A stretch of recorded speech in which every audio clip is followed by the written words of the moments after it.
primeira aula do curso de Semiologia que a gente vai apresentar é a coleta da história clínica. Essa coleta da história clínica é muito importante e se fundamenta na organização cronológica de todos os dados que o paciente nos refere. Conceitualmente, é chamada como anamnese, né? E a anamnese tem o seguinte significado: figura pela qual recordamos uma coisa esquecida, uma reminiscência, uma recordação.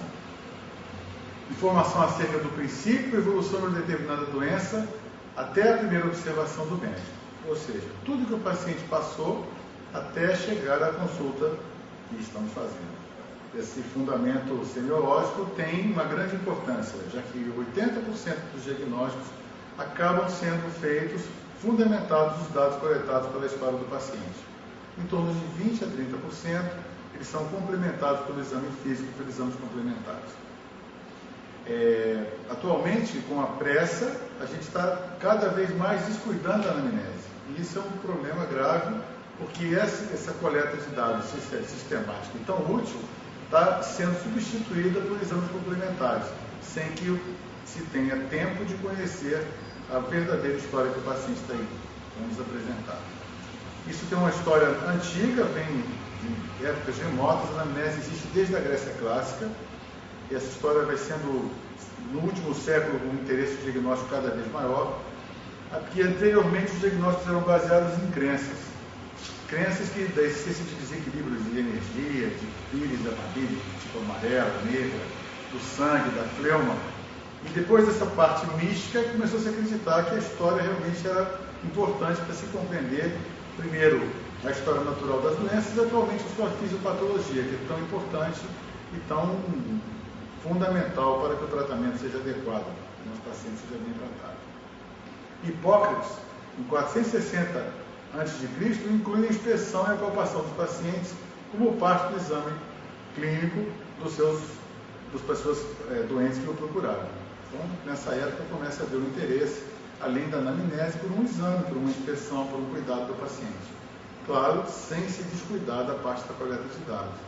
Em Pádua, Montanus introduz, em 1543, um estudo prático à beira do leito, onde os casos eram discutidos e aí comentados, as pessoas conferiam os sinais das doenças, aumentando o conhecimento não só dele próprio, como dos seus assistentes e seus alunos.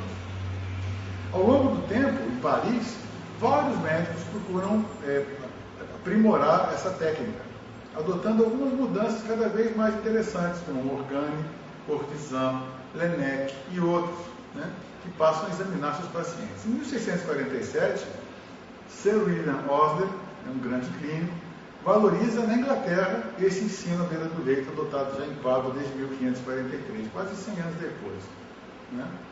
Posteriormente a isso, começou a haver uma interação entre a cadeira básica e a cadeira clínica, com os avanços na fisiologia, na patologia, na farmacologia, na biologia molecular, no descobrimento dos micróbios, na microbiologia. Essa interação foi cada vez mais se enriquecendo, formando o que nós hoje conhecemos como exame clínico completo, que praticamos diariamente no ensino de enfermaria. Qual é o objetivo do médico ao fazer essa história, né? Além de uma integração, de criar um vínculo com o seu paciente, é necessário que essa primeira abordagem crie um vínculo de confiança, um vínculo de amizade, um vínculo que permita que um consiga saber e o outro tenha coragem de contar os seus segredos mais importantes, as coisas mais secretas da sua vida. Mas ao lado disso, dessa coisa de segurar na mão e dar consolo e dar confiança, também o médico tem como objetivo na anamnese elaborar uma lista de problemas. O objetivo dele é listar o que está acontecendo em função do tempo. E essa lista de problemas acaba sendo uma coisa importante, porque vai, à medida que a gente vai interpretando cada uma dessas listas de problemas, diagnosticando o que está acontecendo isoladamente ou em associação. Então, devemos sempre fazer a nossa abordagem clínica, começando por uma história, depois por um exame físico e em seguida por alguns exames complementares. Sempre secundários ao exame clínico, como o nome diz, complementares. E não como hoje em dia se faz de maneira rotineira, que é fazer um exame complementar substituindo uma coleta de uma anamnese. Pessoas com dor de cabeça eventualmente são encaminhadas à tomografia sem uma anamnese. Isso não nos permite diagnosticar uma cefaleia tensional, decorrente da perda de uma família, de um filho, ou da perda de um emprego, e até eventualmente de uma promoção profissional, que, implicando em maior responsabilidade, leva ao aparecimento de cefaleia. E essa cefaleia é fundamentada apenas no aspecto de vida e não no aspecto tomográfico, como algumas pessoas fazem para ganhar tempo. Então, nosso objetivo com essa metodologia da anamnese, exame físico e exame complementar, é elaborar uma lista de problemas, selecionar os dados mais significativos dessa lista. Um erro que incorremos com frequência é a coleta de uma infinidade de dados sem maior significado clínico. E esses dados se misturam com os dados significativos e aí nós nos perdemos no diagnóstico. Então, uma segunda etapa depois da coleta é elaborar uma lista sintética, onde eu possa basicamente destacar os dados mais significativos, as suas relações temporais e as suas relações fisiopatológicas, né? Agrupando esses dados posteriormente em síndromes. O estudo das síndromes, que é um conjunto de sinais e sintomas, facilita sobremaneira o diagnóstico clínico. Então, esse agrupamento em síndrome é uma coisa que deve ser treinada pelos alunos e enfatizada pelos professores, porque facilita muito o diagnóstico, especialmente naqueles casos mais difíceis. Uma vez formuladas as síndromes, formulamos as nossas hipóteses diagnósticas. E essas hipóteses diagnósticas têm basicamente três interesses. Assim. Um interesse anatômico, o que está lesado? Um interesse etiológico, o que está lesado, o que está lesando? Qual é o motivo da lesão visceral que eu estou lidando nesse momento? E o interesse da avaliação funcional dessa pessoa. Que disfunção esse diagnóstico acarreta? Como é que eu posso modificar essa doença de forma a melhorar a qualidade de vida do meu paciente? Acabando essas hipóteses diagnósticas, eu vou testar a validade dessas hipóteses fazendo contraprovas, né? Questionando, comparando os exames que eu tenho disponíveis, nem sempre compatíveis com a minha hipótese diagnóstica, mas que no fundo dessa contraposição, dessa discussão, resultam no diagnóstico. Essa entrevista, como a gente já conversou, tem que ter um vínculo humano importante, porque nela vamos tratar não só de dores físicas, como dores de sentimento, como perdas, como aspectos mais íntimos da alma humana.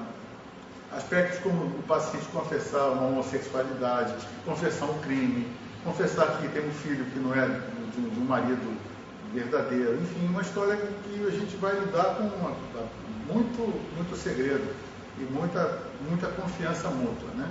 Então, essa confiança mútua implica em alguns deveres do médico, né? Primeiro é a maneira como ele se porta. Ele deve chegar apresentável, de barba feita, arrumado, bem vestido, o que não quer dizer também que o médico que não tenha o cabelo cortado e a barba feita seja um mau médico. Mas eu acho que o aspecto da higiene, do uniforme, cria realmente um vínculo, uma confiança maior. A gente tem que se apresentar nominalmente aos pacientes sempre, né? A gente acaba, por pressa ou pelo afã do diagnóstico, já ir perguntando a história clínica sem nem saber, às vezes, o nome do paciente. Então, sempre saber o primeiro nome dele, dizer o seu primeiro nome, dar um aperto de mão, explicar o que vai fazer e assegurando nessa conversa a privacidade e sossego. Com isso, a gente está criando um vínculo com esse paciente de forma a obter dele os dados que precisamos do nosso banco de dados. A entrevista corre de maneira técnica, né? Embora haja muito sentimento humano envolvido, eu tenho que ter algumas técnicas de coleta de dados. O primeiro deles é nunca interromper o meu paciente. Quando ele começa a relatar uma história, à medida do possível, porque se ele começa a contar que foi a um hospital, que estava com o ônibus cheio, que estava o hospital cheio, que o médico não atendeu, que ele voltou, que estava... A gente perde muito tempo com essa coleta de dados. De maneira sutil, sempre voltando com ele para o assunto médico, eu não devo interrompê-lo. Devo encorajá-lo, do ponto de vista da sua narrativa, uma vez que se eu interrompo uma história para fazer uma pergunta que seja pertinente, ele nunca mais retomará do ponto que parou. Então, é importante que ele, ao falar de um quadro clínico, de uma dor no peito, de uma dor na barriga, ou de um cansaço, que ele fale tudo que tem para falar, de preferência sem ser interrompido. Uma vez que ele termine, eu aí complemento as perguntas que quero fazer tecnicamente, sem nunca tê-lo interrompido na fase inicial, né? Eu deixo as perguntas complementares sempre no final do relato dele. Muitas vezes eu sou obrigado a evitar esse tipo de procedimento, porque o doente às vezes conta tanta história da vida pessoal, história que perde completamente o foco da história. Nesse momento eu tenho que trazer ele de volta para o foco. Mas a verdade é que, de preferência, deixar de terminar a história. Outra coisa importante é organizar cronologicamente o fato. Isso é um grande problema da anamnese. Se eu tento fazer uma anamnese relatada de primeira, eu vou ter problema. O paciente conta que teve doente do Natal do ano passado para cá, e eu anoto lá 25 de dezembro de 2000 e tal. E daí, daqui a pouco ele lembra que não, que já na Páscoa ele estava doente, no aniversário da mãe dele ele não estava bem. E eu sou obrigado a rabiscar e refazer a anamnese muitas vezes com esse tipo de informação, que acaba atrapalhando a minha coleta e a dele. Então, o ideal é que se anote a anamnese por tópicos, por quesitos. Esses quesitos são anotados com data e posteriormente organizados em ordem cronológica. É a maneira mais fácil e menos errada da gente conseguir ter uma história em que ela tem começo, meio e fim. Esses sintomas têm que ser relacionados na ordem de aparecimento. A gente tem alguns exemplos, por exemplo, de uma falta de ar, de uma dispneia e de um edema, onde a ordem de aparecimento é fundamental.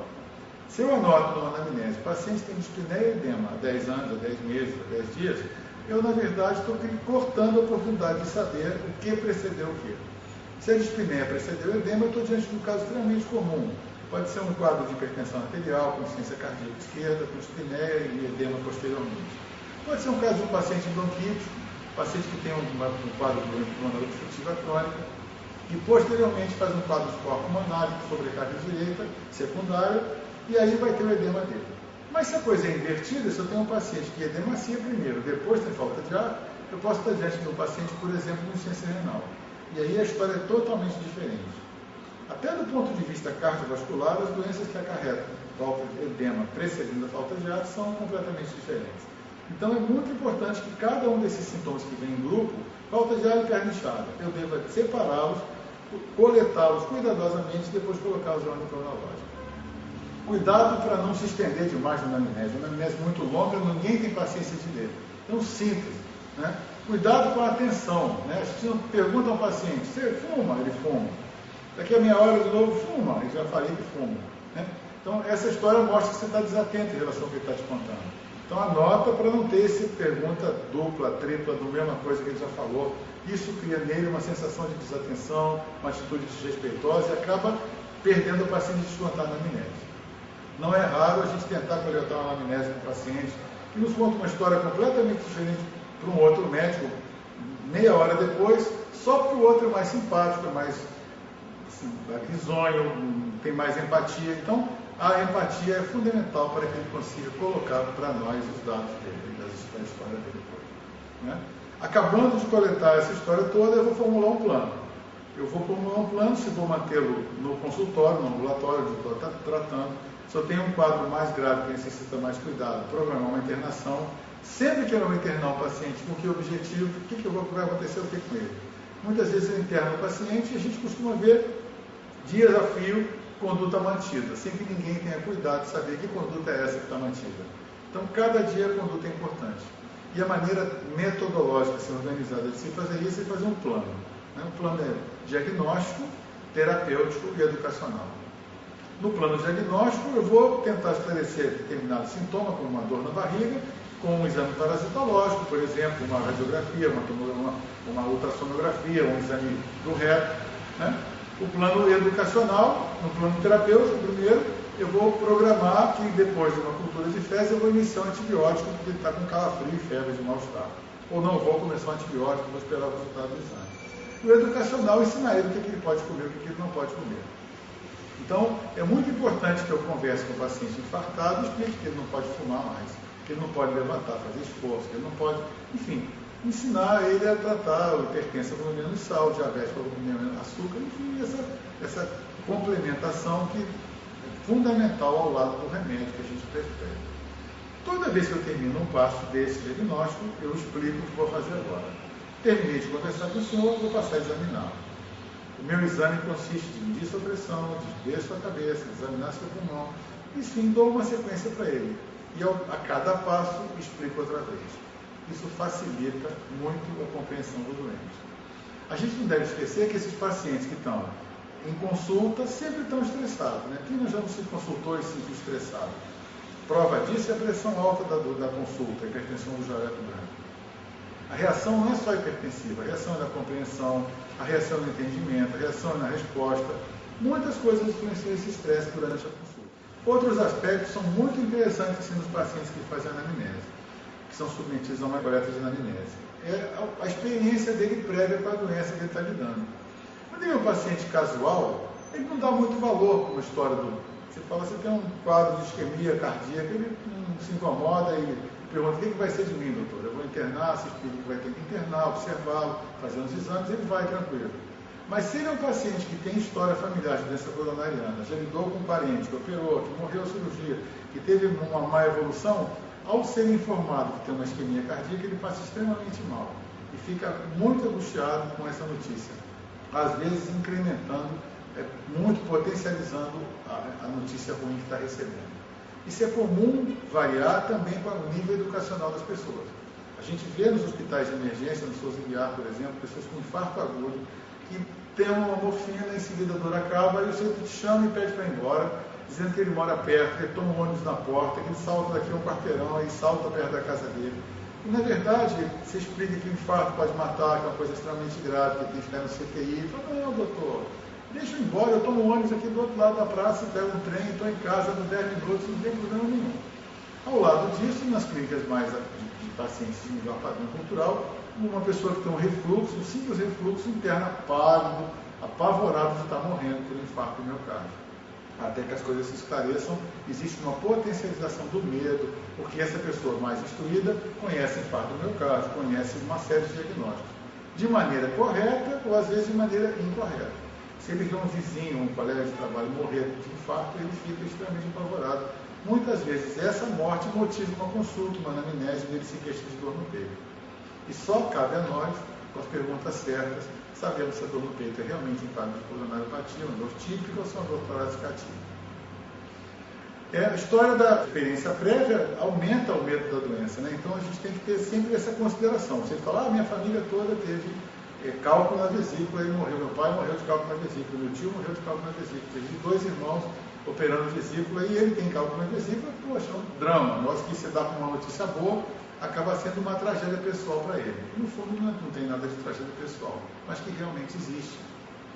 Eu tenho que adaptar a minha entrevista, já que eu lido com pessoas de nível educacional alto e baixo, à pessoa que eu estou conversando. Eu tenho que usar um palavreado apropriado para a pessoa que eu estou lidando. Então, eu tenho que me adaptar. Não adianta eu perguntar se a dor é opressiva para uma pessoa que não sabe o que é opressivo.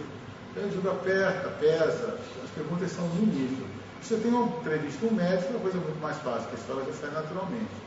Então, cuidado, perceba o perfil do seu paciente, social, cultural, econômico, e saiba considerar o que isso influencia na coleta de dados. Paciência com respostas pouco claras. Nem sempre as pessoas menos esclarecidas conseguem responder com clareza o que eu estou perguntando. Isso, às vezes, gera impaciência, acho que ele está com uma vontade, na verdade, é puro mau entendimento. Quando eu explico de uma maneira mais simples, ele é capaz de me dar a resposta exata que eu preciso, assim. Então é isso. O médico tem por obrigação se adaptar ao paciente. A gente não tem que querer que o paciente tenha. E é da natureza humana a gente ter simpatia por uma pessoa, à primeira vista, ter antipatia, e a gente tem que aprender a superar essa história toda. A gente, na hora que vai da entrevista, não tem... Mesmo o paciente que estava lá fora gritando, criando caso, reclamando, entrou gritando, na hora da entrevista a gente tem que ter calma, acalmar o paciente, se acalmar também e coletar a história da maneira mais tranquila. E isso implica que o médico tem algumas qualidades inerentes da profissão dele. Primeira coisa, humano. Né? Quem não é humano não pode ser médico. Medicina sem humanidade é incompatível. Paciência, amparar, né? Cobrir, ajudar, esperar. Né? Simpatia, claro. Quem é mais simpático, a gente vê isso nas enfermarias das universidades. Aí os alunos simpáticos conseguem tudo. Os alunos mais tímidos, mais antipáticos, entre aspas, não conseguem nada. Sistemático. Sistemático porque sem um sistema muito bem cuidadoso para a coleta de dados, eu não consigo fazer uma anamnese. Sistemático no sentido da ordem dos sintomas, em relação a tudo que a gente está falando aqui agora. Deve ser repetido o método da coleta da anamnese sempre. Esquema de bolo, assim, copia no papel a ordem, faz igual, até que se acostume a fazer. A anamnese é sistemática, tem que fazer por todos os exercícios que também eu é. E observador, o médico tem que ser observador. Enquanto eu coleto uma história, eu estou vendo o paciente dispineico, paciente agitado, paciente trêmulo, paciente incomodado, paciente, enfim, me permitindo uma série de conclusões no meu banco de dados. Nem tudo que é falado é tão importante, às vezes, que uma coisa que eu observo. Um hematoma numa criança que está espancada, uma mulher que é violentada, que está com aspecto de trauma, né? Observar a face do meu paciente, né? A face dos doentes é o espelho da alma, né? A face é uma coisa que revela todo o sentimento do paciente assim, né? Ao lado dessa humanidade, o médico também tem que ter outras duas qualidades assim, fundamentais. Primeiro, estudar sempre, né? Medicina sem estudar é uma temeridade, a gente faz bobagem, a medicina é uma coisa extremamente dinâmica. Cada ano, sem estudar, se perde 30% do que sabia e perde 30% do que apareceu. Então, em 2, 3 anos, você não é mais nada. Então, estudo permanente, é uma profissão trabalhosa que merece estudar para sempre, né? E moral, né? Medicina sem moral, a gente passa a ter acesso aos segredos mais íntimos das pessoas assim. Um jovem te confessa homossexualismo, uso de drogas, que ele é assassino, coisas que ele não fala para ninguém, é uma confissão, né? Então, essa coisa tem que ser tratada com muito cuidado. Essa informação em mão de gente desonesta é extremamente complicada. Então, o médico tem o poder de induzir um paciente a fazer um aborto, ele tem o poder de induzir um paciente a tirar uma vesícula, induzir um paciente a cortar uma perna, e se ele é imoral, ele pode induzir alguma dessas coisas para ganhar dinheiro. É extremamente complicado. Nossa responsabilidade moral é muito complicada. Uma vez que a gente deu essa introdução da abordagem, a gente vai entrar agora no aspecto senso estrito da anamnese. Eu tenho que começar a minha anamnese, depois dessa conversa inicial, onde eu me apresento, coletando dados fundamentais para a discussão do caso. Alguns são fundamentais até para a identificação legal do paciente na instituição que eu estou fazendo a anamnese. O nome dele completo, o seu endereço, telefone, né? Acontece alguma coisa, uma pessoa para fazer contato. Enfim, essa coisa é fundamental, na ficha de internação eu deveria ter, mas eu torno a coletar na minha história. Depois eu identifico, né? Identifico a idade, o sexo, cor da pele, o estado civil, não o estado civil da carteira, mas o estado civil que ele realmente vive. Gente solteira mora casado, tem 3 filhos, gente casado mora sozinho, enfim, vale o estilo da vida marital da pessoa daquele momento na anamnese. Se tem uma variação prévia, alguma coisa que tenha acontecido, né? Então essa é a coisa importante assim. A profissão, algumas profissões acarretam risco, né? Uma dos médicos acarretam risco, a morte mais precoce no grupo de médicos, como assim, tantas outras, né? Quem lida com coisas insalubres, quem lida com material químico, com chumbo, com posto de gasolina, com torto, não tem algum risco, a gente deve estudar a influência da profissão em cada diagnóstico, em cada possibilidade de doença. A religião é uma coisa de curiosidade, a escolaridade do paciente, né? A nacionalidade, a naturalidade, onde ele nasceu, quando ele nasceu longe, há quanto tempo ele está aqui, daqui a pouco tempo. Então, daqui a pouco tempo, a gente deve procurar se inteirar das doenças que acontecem lá no estado natal do paciente. Se ele é estrangeiro, que doenças ele tem no país lá. Se ele é de uma região distante do Nordeste, que doenças ele tem lá. No Sul, as doenças são diferentes. Enfim, acabando essa história, eu gosto de perguntar ao paciente assim, coisas que são importantes para todo mundo. Então, para conhecer o paciente, pergunto os hábitos de vida que ele tem. Como ele corre, que horas acorda, que horas ele dorme, se o sono dele é tranquilo, se ele o que ele come de manhã, como é que é a vida dele, as horas de trabalho, como ele se sente, se ele se sente mais alegre, mais deprimido, mais enraivecido. Isso tudo me ajuda a formar uma opinião, um banco de dados de como é meu paciente. E essa história deve também procurar envolver não só essa parte do hábito de vida, como também a função, as funções intestinais, como a ereção nos homens, a vida sexual nas mulheres, a parte intestinal e urinária. Eu sempre ia alimentar. Eu gosto de fazer essa avaliação no começo da anamnese. Embora tenha um momento explícito para a gente fazer exatamente esse tipo de colocação, essa abordagem inicial já dá, assim, com muito bom resultado, uma maneira de aproximar o paciente da gente. Tudo que você lembra, ele fala, realmente a evacuação ia falar. A urina está incomodada. Então isso vai mostrando a ele o interesse que você tem pela pessoa dele, e isso vai criando um vínculo cada vez maior. Não é errado a gente comentar com ele algumas coisas em paralelo, né? Ao lado da história, para não ficar uma coisa muito maçante. Um retrato de uma criança, perguntar se é o neto dele brinca do time, seria Flamengo, essas coisas que fazem com que quebre um pouco o gelo, esse gelo que às vezes é muito complicado especialmente no começo da nossa coleta de dados, assim, quando o paciente não conhece a gente. Comentários gerais ajudam a quebrar o gelo também. Uma vez quebrado o gelo, agora eu vou fazer a história, continuo, identifiquei o meu paciente, eu devo identificar a queixa principal que motivou a consulta médica. Os pacientes mais neuróticos trazem uma lista de papel do bolso, onde eles leem uma quantidade de sintomas assim. Dor na perna, dor de cabeça, dor mal, tem diarreia, minha perna tem frieira, pé de atleta, uma série de listas. E a gente tem que ter um cuidado, sem tirar o valor das outras coisas, focar na queixa principal. O que está trazendo ele hoje aqui? Essa queixa principal nem sempre traduz a doença mais grave desse paciente. Muitas vezes um paciente com leucemia, ou com HIV positivo, um paciente que tem essa AIDS, AIDS, vem à consulta por conta de uma frieira no pé. Então eu descubro que ele tem SIDA AIDS, vou diagnosticá-lo, tratá-lo, mas eu não posso abrir mão de dar um creme antimicótico ou um remédio antimicótico para o pé, porque senão não atingir o objetivo da consulta. Nem sempre a queixa principal é a mais importante. Muitas vezes uma queixa principal simples acaba acarretando diagnósticos extremamente graves. Assim. Vou largar de lado? Claro que não, mas a queixa principal tem que ser destacada.